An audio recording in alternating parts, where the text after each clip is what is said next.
Good evening and welcome to the regularly scheduled Zoning Board of Appeals meeting at the Town Hall, Plymouth, Massachusetts, America's hometown. Tonight we have a very, very light load, just two cases, and one of them is only a conditions case.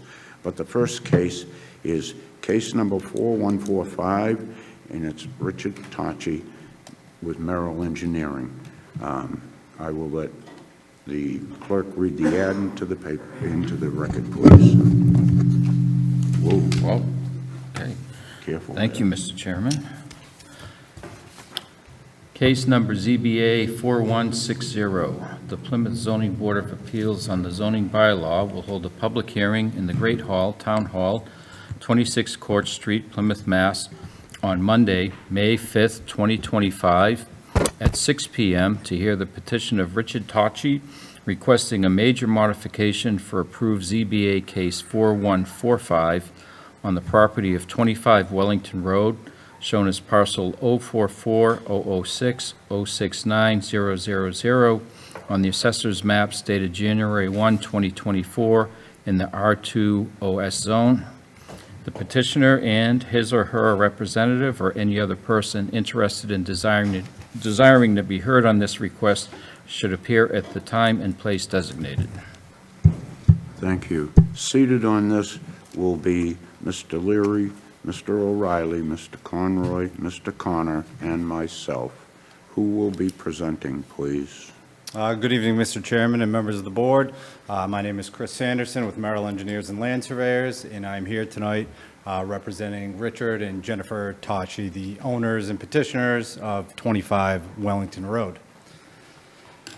So we were last here in front of the board back in January of 2025 requesting a special permit related to a major home renovation project of the existing single-family home located at 25 Wellington. I'll briefly kind of go over what we were previously proposing and then get into what the major modification request is. So if you look in the upper right-hand corner of our plan here, this is an existing conditions plan showing the existing single-family dwelling. It's a one-story dwelling constructed in around 1950 and located on a pre-existing non-conforming lot. The existing house is about 7 feet off the side property line here. So again, that's pre-existing non-conforming in nature, as it would be a 10-foot side setback requirement under the current zoning regulations for pre-existing non-conforming. So the original plan was to lift the dwelling. It currently just has a crawl space, not a full foundation. The contractor was going to lift the dwelling, pour a full foundation over the entire footprint. The second component was constructing a second-story addition, all within existing footprint here, and then a single-story addition bump out of 10 feet off the front here, kind of closing off these two little insets, and then a covered porch with some new stairs. So the nature of the initial relief needed was for the expansion of a pre-existing non-conforming structure. So this portion here that was expanding remained at a 7-foot side yard setback, but since it expanded beyond that existing footprint, we did seek relief to waive that side setback yard requirement, in which you guys did grant us that relief back in January.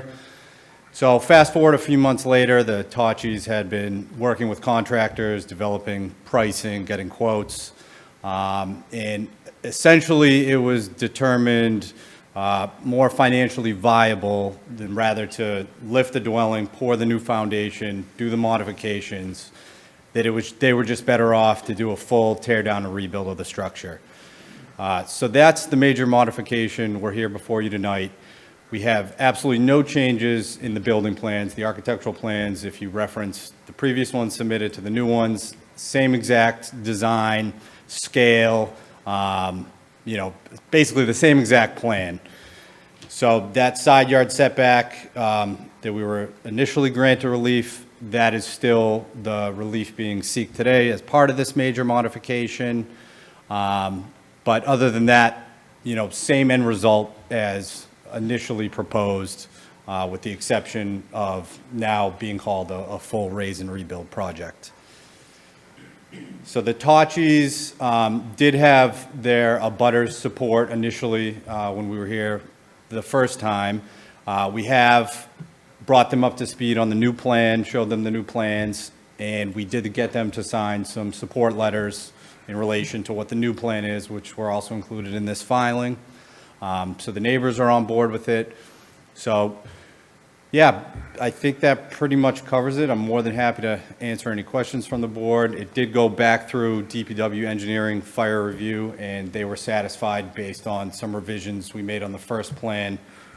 Since really not much is changing as far as the plan goes, just the language that it's a full raise and rebuild rather than a major renovation. Thank you. Questions from the board? Any questions? Not a question, but almost certainly by rebuilding it, you're building to the current building code rather than trying to reuse a 1950s. Structure. Of So, course, yes. With the same footprint. Of So course. that's all to the good. Thank you. Ed, anything? Okay, I'm going to open this to public comment. Is there anybody in the audience that would like to speak either in support or in opposition of this petition?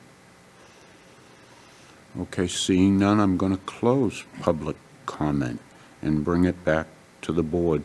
Do you have anything else you would like to add? No, I think I pretty much summed everything up. Thank you. Okay. Before board discussion, I would ask the Director of Inspectional Services, have you anything you would like to?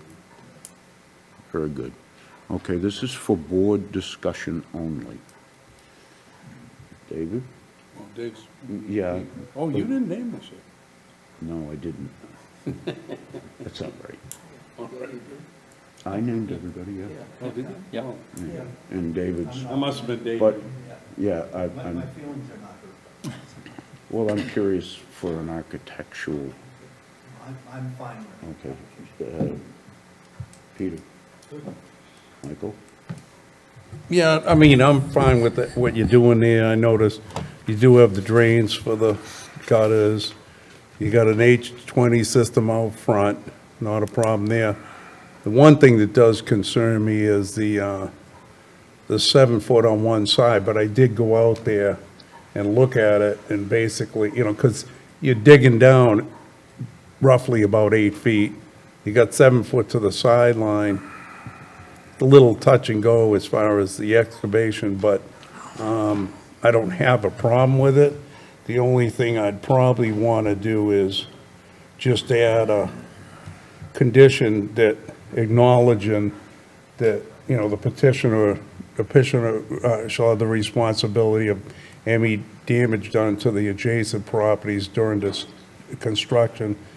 It would be, his issue. Other than that, I have no problems. Just because I'm a little worried about that 7 foot, you're going 8 foot down. Yeah.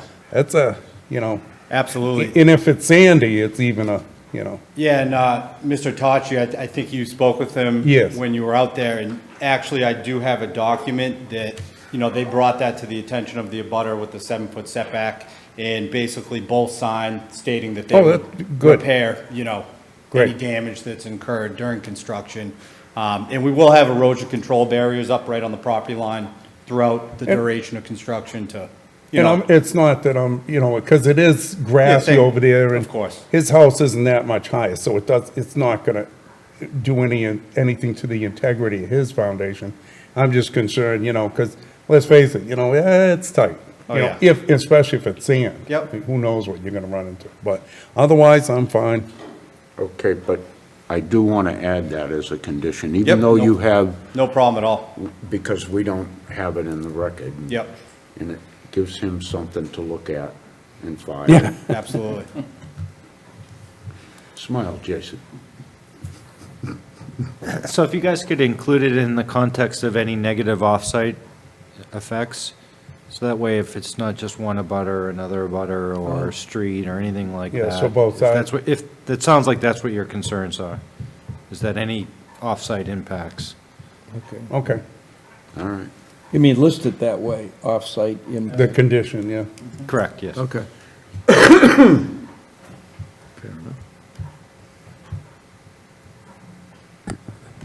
enough. I await the board's pleasure. Okay, well, did you didn't go the other side Yeah, yet? we're both good. They had said that. Oh, okay. So, I gotta get it up here.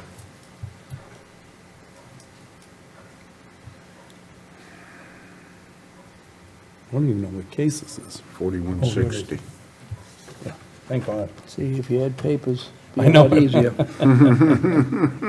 Let's see.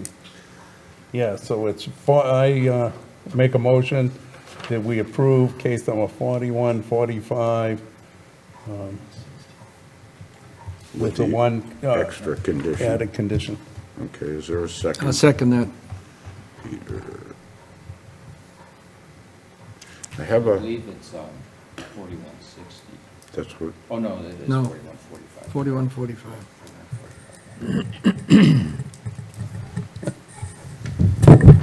These things are a pain in the butt. Yeah. I like the old paper, No, with it just is- sitting right there, it is- though. It is 4160, that's what I read into the record. that's what I, yeah. That's what I had on here, and all of this is, I love this stuff. 4145 is what this says. Pass that down. I have a 4160. Well, okay, 4160, according to this. is, planning actually board memo says 4145. I have 4160, the 25 original. Wellington. Yeah, so that's what I read. There you So go. this is the original decision stamped in by the town clerk, case 4145. It's the original. Is the original, but this is a. Oh, okay. I didn't know because if it's they a gave new it- case, 4160, It was yeah. read into the record as a new case, because it's a substantial change. Gotcha. Okay, so the case number is 4160. 4160. So I have a motion by Michael and a second by Peter to approve case 4160 with one additional condition that all abutters properties, off-site properties, the mitigation must be that they repair it, any damage caused, however that wants to be worded. And actually, if you could give the copy of the letter that you Yes. have to the, our admin. Yeah. Cool. Okay, all those in favor? It is unanimous. Thank you very much. Thanks, everybody. Okay. No, this is the part I don't like, because everybody's looking down their computer. Join the club. Trying to scroll to the next case.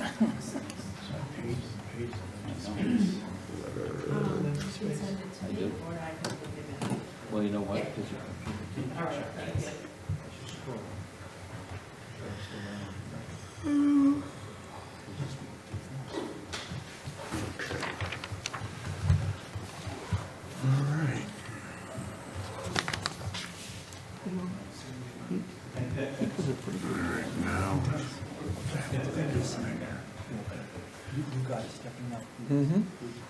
This will be an informal for, I'm not even gonna do that.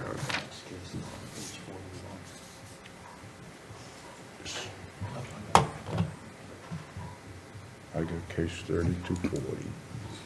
Let's go see if I can find it. Why won't this scroll up and down?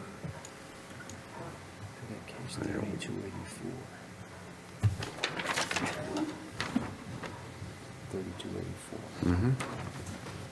Isn't that what I said? You said, 3284. Alden's Reach document, David. What's the other number? Okay, our, It has two numbers. Two numbers What, here. what is the open gov I don't know thing? what that's all about. We're using nowadays for people applying for permits. So it is assigned another number. Just to confuse us. So I have here an informal hearing for case number 3284, is that correct? Yes. Okay. That also. All right. Alden's Reach, Thorndike. Sitting on this will be Mr. Leary, Mr. O'Reilly, Mr. Conroy, Mr. Connor, and myself. This is an informal matter for board discussion between the board and petitioner only. David. Good evening, David Eastridge, partner with Thorndike Development. So as part of our previous approval. Is the mic on? Is your microphone on? It's green. I can stand a little closer, is that better? Yeah. Okay. As part of our previous modification to the comprehensive permit for Sawmill/Alden's Reach, there was a condition that we return in front of the board to present the condominium documents that govern the ownership, management, and responsibility for maintenance of the property. So we've sent to the board in advance of this a number of documents, probably about 60 pages worth or so. So I took from that condition that the board's concerns would surround wanting assurances that there are proper legal documents in place and that there is appropriate funding mechanisms for maintenance of the common infrastructure on the site. So I'm going to touch on that. Try not to get into the weeds too much, but it is a bit complicated. So, so with that, so this is what was approved a month ago or so. This is the actual language of condition number 8, but it is, as I summarized, essentially presenting the documents. These are the documents that govern the both individual condominium associations, the HOA that sits above it, and also the wastewater treatment facility. So the first one here, does that work? Yeah. First one here, the HOA Declaration of Trust. So this is kind of the top of the pyramid in terms of the entities that are responsible for the common amenities and common facilities, and I'll show you a graphic of what these are in the next slide. So this is the one that kind of sits on top of all the other ones. Master association is a common term. So this is the Sawmill Declaration of Trust, Sawmill Master Deed. So these existed at the beginning of Sawmill, and they were just amended as part of our involvement in this, so that it would separate the parcel into multiple pieces. Again, graphic is forthcoming. These are the typical documents that go with a condominium association, the Declaration of Trust and the Master Deed. One deals with kind of the administration of the association. The other one deals with land ownership, hence deed. Cross easement and access agreement. This allows everyone to go on each other's land so that they have the ability to do maintenance that's not just within the land owned by a particular association. And this last document here, number 7, so this is the document that establishes the wastewater treatment entity. It's actually an LLC, and also provides the obligation, financing mechanisms, and all the cross easements that were covered by the other document, but this is for the wastewater treatment facility. So that entity can traverse all the other properties in order to get to the wastewater treatment facility, essentially. So this is a graphic that shows ownership of the 3 parcels. So this is Kathleen Drive. North is up, State Road is way to your right. So the green is the village at Sawmill Woods, so the existing 60 homes, 30 buildings. The orange is the land for the wastewater treatment facility, and the blue is Alden's Reach. So this graphic defines common infrastructure and common amenities. So the blue are the common infrastructure that's located on sawmill land, on Alden's Reach land. The green is the common infrastructure located on sawmill land. And kind of this red hatchy area, that's the common amenities. So that's where the clubhouse, pool house, pool, tot lot, victory gardens are located in there. So this homeowners association, again, that sits at the top of the pyramid, is responsible for the management and maintenance for everything that is shaded here, be it red, blue, or green. So these lines were drawn essentially to, they're drawn really at the front of building faces. And the reason we selected that location for defining these areas was that we wanted the HOA to be responsible for maintenance of everything that would be easily visible from the road, and kind of control that and establish a high standard for that. So the HOA is the one that's responsible for contracting for all of the snow plowing, the landscaping within these areas, and responsibility for the upkeep of all the utilities, water, sewer, there's no gas in here, power to the extent that Eversource isn't. There's also a pump station that's located here. So that kind of all falls under the HOA's responsibility. And then the separate entity, the LLC, manages the wastewater treatment facility that's located here. So this is a brief list of kind of what's included in those management responsibilities, but I think it hits on the items that would be a matter of concern for the town. So this one here. So this is how the money flows between all these different entities. And here it gets a little bit complicated. So I'll try to keep it as simple as possible. So here on the left is the treatment plant entity.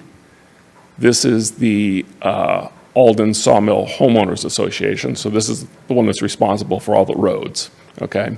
So these are the two entities that are essentially responsible for managing, maintaining all of the common infrastructure and amenities.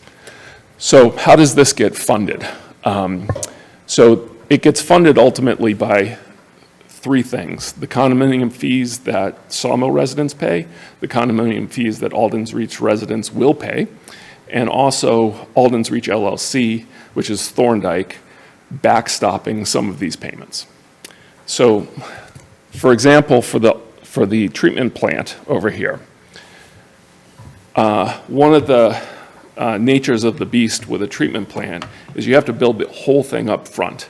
And so almost all of your expenses come into play on day one, independent of how many units are flushing their toilets and going to it. That's why towns will often kind of insist on people connecting if they put sewer mains into the street. I don't know if that happens in Plymouth or not, but that's a common phenomenon. And that's because it's so expensive to run these things, you need people to help pay for it. So, Sawmill Corp., up until the point we got involved, was actually paying for 70% of the costs of maintaining that treatment plant. And the Sawmill residents were providing 30%, because 60 units divided by the 200 units that was permitted is 30%. So it's basically proportional, pro rata. So we're coming along, and right now, we're going to be paying 70%, because there are no Alden's Reach residents yet. So that's what kind of some of these arrows are. So for the treatment plant, Sawmill is going to be paying their 30%. And if there's a deficit in the budget, then Alden's Reach LLC kicks in to make it whole and pay for all of the, basically complete the budgetary requirements for maintenance of the facility. As the Alden's Reach residents come online, they'll start paying a portion of their condo fees will go to this, and Alden's Reach responsibilities will diminish over time. So eventually, once all the Alden's Reach residents are there, Alden's Reach LLC will not be contributing for the maintenance of the plant, because it'll be fully funded by the condo fees. On this other side is the HOA.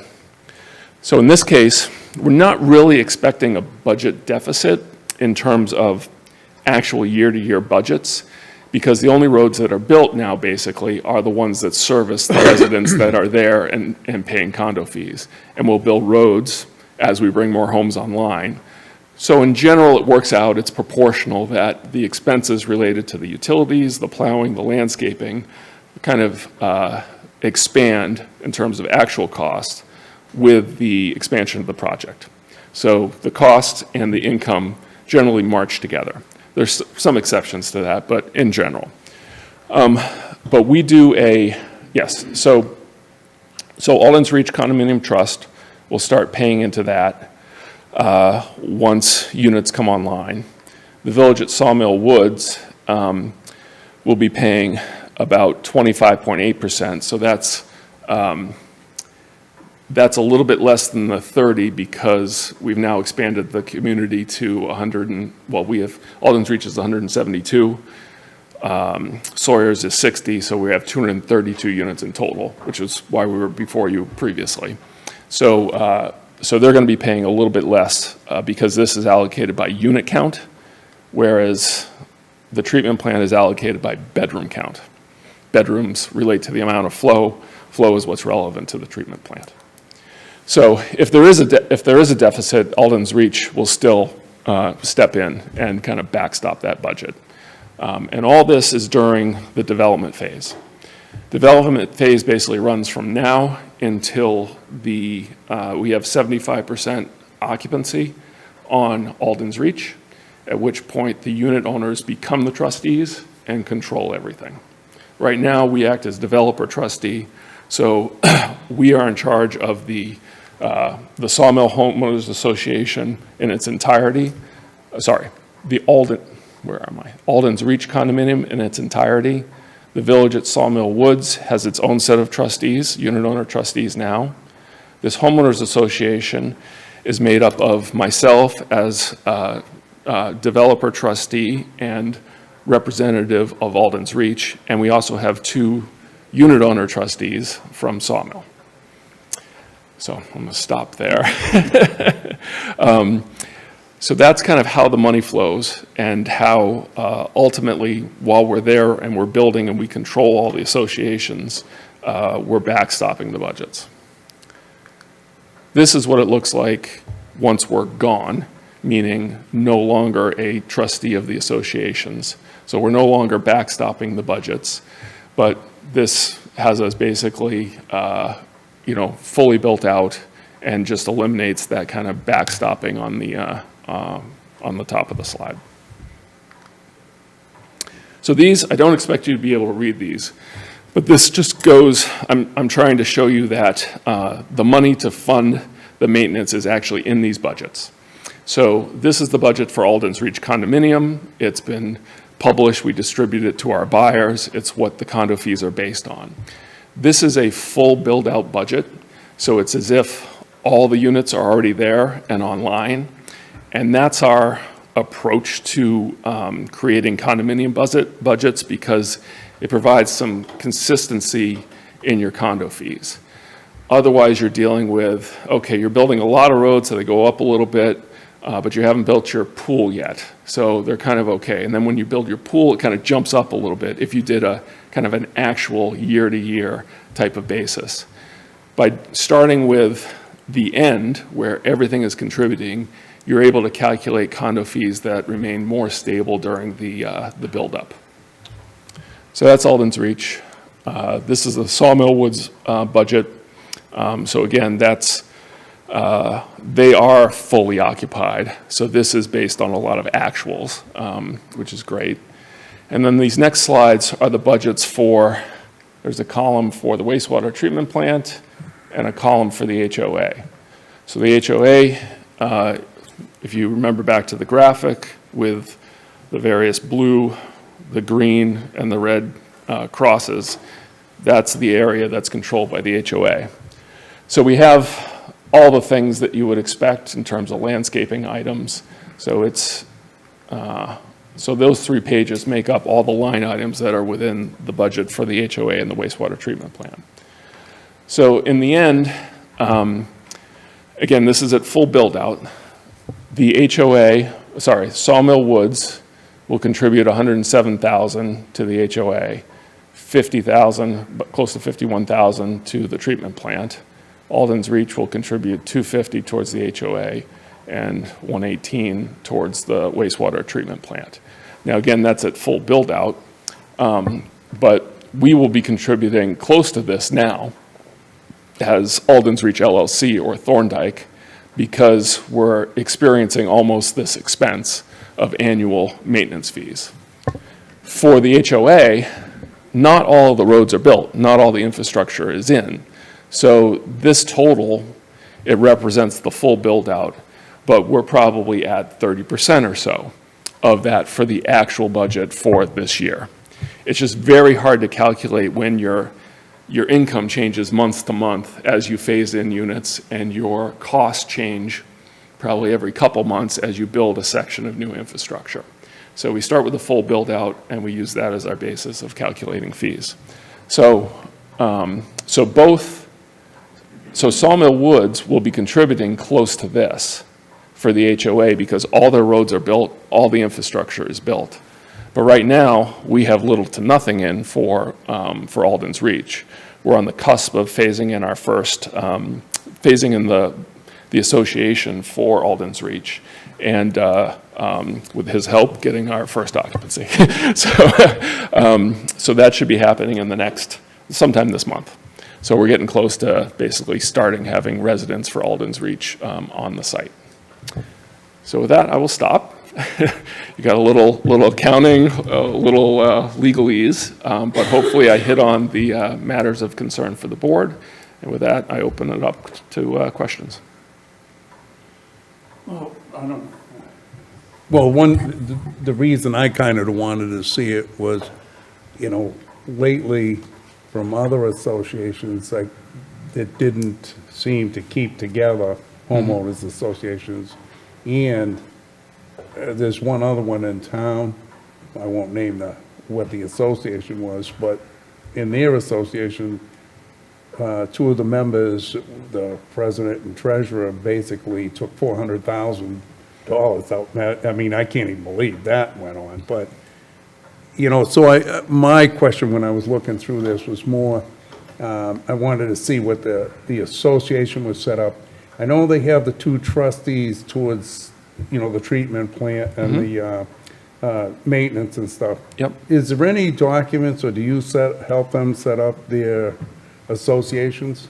Yes, so as we were moving through the modification process of the existing Sawmill condominium, we created an ad hoc board of trustees, because we needed kind of a smaller group to go through the complicated documents that are behind what I presented today, get them understanding, and then they can answer questions while they're walking around the neighborhood, that type of thing. So we do that for all of our associations.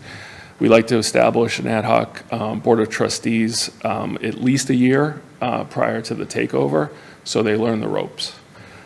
We also, it's a requirement to have directors and owners insurance, Right. which helps protect the trust from fraud. So that is, I'm not sure whether that's in the docs, but it's something that we always do. But I spend a lot of time with the ad hoc trustees who go through a full election process as if it's just as it's in the books, except they are a recommending body instead of a body that has a formal vote. Right. But we end up deferring to them in 80% of the matters because they live there, So when you get into the rules and regs around pets and waste stations and those types of things, whatever you'd like to do, I will support it. That type of stuff. There are certain areas where we hold firm when they talk about trying to reduce reserves because they don't want to raise condo fees, that type of stuff. We don't let them do that while we're in charge. So, but that's how we tee it up. And then like so the enforcement of the collections and stuff is under the associations. Yeah, so the trustees have a fiduciary responsibility to make sure that the fees are collected for the budget. They are responsible for establishing the budget. In the case of all of our communities, because they are of scale, there's a professional management company that's hired. And so they do all of the paying of the bills. They usually get access to the accounts, and most of the money flows through the management company with trustee approval. And so that's, so in all of our communities, we'll have a professional, have had, and will have a professional management company. And we are so busy, we're actually gonna hire one probably this week, even though we have 0 residents. Just to, it's easier than us establishing all of the, let's say, software and accounting and accounts and that sort of thing, bringing them in from the beginning so that it kind of starts with them and you don't have to transition from one entity to the other. So we'll have professional management as well. And I haven't awarded that contract, but might be tomorrow, actually. Yeah. So. Well, I'll tell you, I mean, I went through the documents. It's definitely in depth by far, but, I had to actually make like you did the first thing, a flow chart just to figure out where these things were going. A lot of this was used for explaining this to the existing Sawmill residents. Yeah. So. Yeah, and, I mean, because this is more of a learning curve. It's like I was saying, I kept hearing, even Sawmill, Shallow Pond out front, they're associated with a little bit of issues for 30 years, and Yeah. the other ones, I just kind of wanted to see. Now, when you do these, are they under either a state look over, or a town, or? So there are, Chapter 83, I believe, is what governs kind of condominium law, and they have certain requirements, but it doesn't ensure, that a Right. condominium is going to be successful. It doesn't prevent crime, that type of thing. It sets some kind of minimum standards that need to be abided by. But in terms of the teeth behind it, it does rely on trustees fulfilling their obligations under the documents. But and in the end, things go to court when they get ugly. We have certain language. I'm not an attorney, but there's certain things that fall into the arbitration category that in order to get resolved. But in the end, if someone's stealing from the association, they're going to get sued by the residents. But there's, I think we do all we can. Yeah. No, I'll And be honest with you. we haven't had any of that type of infighting, to my knowledge to date, so. And I would just say, I was impressed by them. They're definitely in depth, before or after construction, everything, so. Yeah, and they were also, these benefited from, so we financed an attorney for Sawmill during this process, and we had our own attorney. So they were negotiated to the satisfaction of the Sawmill residents prior to their implementation, because Sawmill owned all the land. The Sawmill Condominium Association owned all the land when we started, and that really wasn't going to work since they have kind of a different set of rules than we like to have. So we wanted to separate the parcels, and we needed 75% of their approval in order to do so. So we had to sell them on it, and they needed legal advice in order to be convinced that their interests were being protected. Well, it was impressive anyway. Jason? So through the board, if I could, I've heard questions myself from residents of neighborhoods like this. The question I pose to the board is, this has an affordable component to it, And how are those HOA fees distributed? Are they equally shared by all residents, or is there a commensurate amount applied to those that are in an affordable unit? That's a good question. So, so condominium fees need to be tied back to kind of the market value of a particular home. And there's a whole process of, let's say, indexing them back to the start of the project. Because sometimes you bring on new unit styles kind of as you go, and it's hard to get apples to apples. But to the question, we don't control how much we can sell an affordable unit for. It is a calculation based on median income for this area. So I think it's 277,000 maybe is what we can sell like a 2-bedroom for. It's that order of magnitude. I may not have that exactly right. So if we're selling a market rate unit that's exactly the same for 550,000, then the fee for the market rate will be essentially double what it is for the affordable unit. So it is directly proportional to the sale price. Using a market value for an affordable unit isn't appropriate. But if you have the same unit, Unit A, the market value is 600, the affordable value is 300. The fees are proportional. The market value will pay double what the affordable pays. Good. Ed?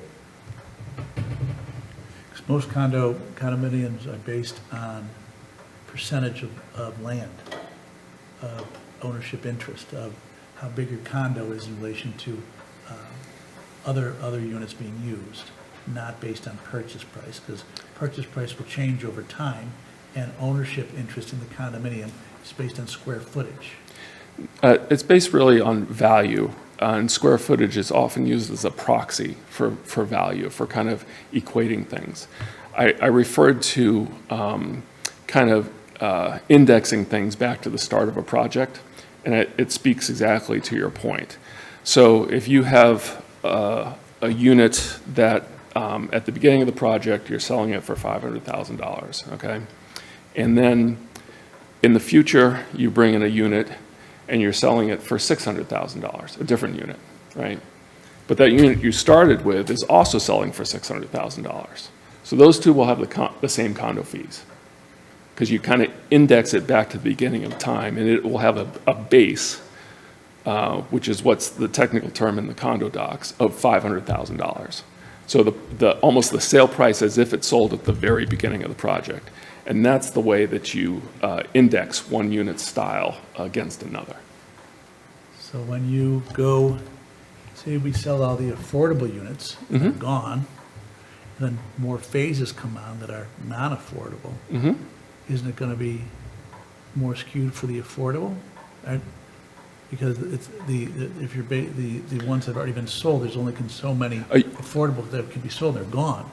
And if you're basing it on value, then over time, and say the condo market is always the first to die if you have a housing problem, or first to increase. And so it sounds like it's very arbitrary, and that's why most condominium owners are set up based on. So once you phase in a certain unit style into the condominium, that beneficial interest is locked in. Right. So every other unit that you sell of that same style has the same beneficial interest and hence the same condo fee. So it's really, that indexing is if a new unit style that you didn't have at the beginning of the project comes in, how do you bring that back to zero? It's kind of a time value of money type of calculation. But how do you index that condo fee in all the other ones when this one, just came on the market 2 years after all these other guys? Especially if the market tanks or increases. Right. condominiums So have that's those- the way you kind of keep them all, in sync and kind of appropriately ranked. And so we have a cross easement. The first cross easement agreement didn't include the Alden Reach Condo Trust. The first cross easement was with the village Sawmill Woods and Alden Reach LLC, and did not include the Alden Reach Condo Trust. That's because it doesn't exist yet. So on record, you're gonna have to change that, Yep. so we don't have all the condo docs. Yeah, as I mentioned, we phase in Alden's Reach, we record the declaration of trust and the master deed along with the closing of the first unit. So that's going to occur in the coming weeks. But the cross easement's could be done now. I mean, if it already exists on your board here, if you already have the master deed and the deed's been recorded. It hasn't. It hasn't been recorded. No. So they've been drafted. They've Right, been so it hasn't shared been- with our potential buyers. All But they have, the master deed and the declaration of trust for Alden's Reach condominium has not been recorded. So that entity does not formally exist. So right now, But the HOA for both formally exists. it does, yep. So right now, the HOA had to have the cross easement with Alden's Reach LLC, because that's who owns the land. That's the underlying owner, I understand that. Yeah, So it appears that that it would have been the easiest solution was to have Alden Reach Condominium Trust join with Sawmills Condo Trust, and it would have stopped these easements. You could add one owner and one water treatment plant. It just seems like you over-lawyerized it, because you had to have, you were You ought to worried. be happy with that. I always think. I've made that same argument. The term is KISS, keep it simple, stupid. Yeah, That's yeah. the term that I always use. But I mean, Yeah. you did. yeah, the driver behind that was the rules The and terms of the regs. rules and regs of the sawmill. Yeah. Alden Reach being you guys coming in, you tried to sell a product, or you tried to sell the, Yeah, the primary difference is the Sawmill residents actually own the exterior shell of their home. And so it's, even though they're duplexes. So it's a situation where, you have a roof that touches each other. One guy owns half of it, the other guy owns the other half of the roof. So we don't like that structure. So in our associations, the association owns the whole exterior shell. So that way the association can make sure that it's being painted, that it's being maintained, put it on a schedule, put it in the better for replacement insurance. reserves. It's more efficient for insurance as well. So that's one of the primary differences between why we split things, is because we've never done it that way. And we don't want to start now. We like that ownership structure for our condominiums. so sawmill is more like a condex agreement. I'm not familiar with that term, but again, we've never built something like that. 99% of all condos, you don't own the roof, Right, like all of them. I've never seen that. Mm. So it's very, yeah. well, it's a cluster. And I think it's. Thank you for your I'm not empathy. owning it. I don't care what you do, but it certainly is,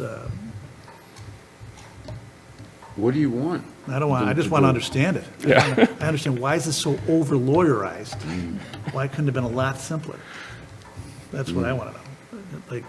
But anyways, from my standpoint, we wanted to see the documents, and they gave us the documents. Okay. Yeah, I'll provide the recorded documents. You don't have to, because I'm not owning it. I see what's going on. Any other questions? Yeah, I want to be reminded where kind of water and sewer costs are and whether there's irrigation. Because I'm remembering a different group and, some residents, being troubled by whatever the rules were about when they could use water or how they were charged for water. And if there's a wastewater treatment plant, is it town water, but private sewer? Is that how it's currently Yes, done? yeah, essentially it's private sewer. Since it's a treatment plant, we have a groundwater discharge permit. We have monthly reports that get submitted to the DEP. So that's really all separate from the town. It is town water, so that's for potable water. We have wells for irrigation. So basically the expense is the electricity. Yeah, I guess what I'm wondering is is it a flat charge for water, or is there a water meter for each unit? So There's a water meter for each unit, so it's just like a single-family home. So in that therefore, respect. the sewer charge will vary depending on how much water people use. The sewer charge is, it's part of their condo fee. So again, their condo fees are kind of based on, let's say, original relative value. So there's not a separate charge for sewer. It's baked into their condo fee. So if one resident uses little water and has water-saving things and wants to save the water, or someone is there lawn irrigation? There's lawn irrigation off of wells. Okay, wells, but. Yep. And so they'll see it in their water bill, but they won't see it on the sewer side. So they'll be kind of paying for half of their use. So if they're being climate-minded and they don't want to water their lawn, then. No, the lawns are, it's a central irrigation system. So there's going to be basically 3 clocks for the entire community on a 2-wire system. And so the individual unit owners don't have control over the irrigation Okay. directly proximate to their home. That's the bottom line, which, speaking for myself, why I'm glad I don't live in a condo and I live in a house where I can manage my own water and sewer. Yep. Okay, you've answered the question. No, though. no Thank you. mow, right? Yeah. Anyone else? All set? All set? I await the board's pleasure. Have you anything else you would like to add? No, I think, the only question we would have is, we'd like to get a response. I don't know that a vote is necessary, that we've satisfied, condition 8 as part of this We're gonna do that presentation. right now. Thank you. But first, I'm going to ask Jason if he has anything else he would like to add. No, I don't. I just wanted to point out that the one thing that a lot of people don't understand about HOAs with affordable units is that typically those affordable units don't pay as much into the HOA periodically as others do. And we hear some of the pushback from residents that pay the full amounts. So, just of note. Okay. Thank you. I await the board's. Why Yes. does the HOA complain to you? You're not part of this at all. Our office receives lots of complaints from lots of things. They have no standing. Yeah. Standing doesn't mean anything nowadays. Anything else? I await the board's pleasure.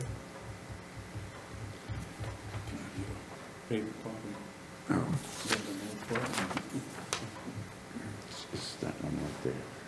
Okay, and it's condition 8. I make a motion that case number 3284, that condition 8 has been satisfied. Is there a second? Second. All those in favor? It's unanimous. Thank you very much. You betcha. We do not have any minutes, correct?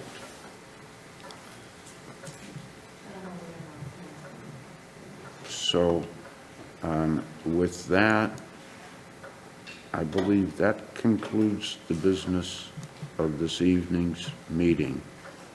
Thank you all for paying attention, and good night.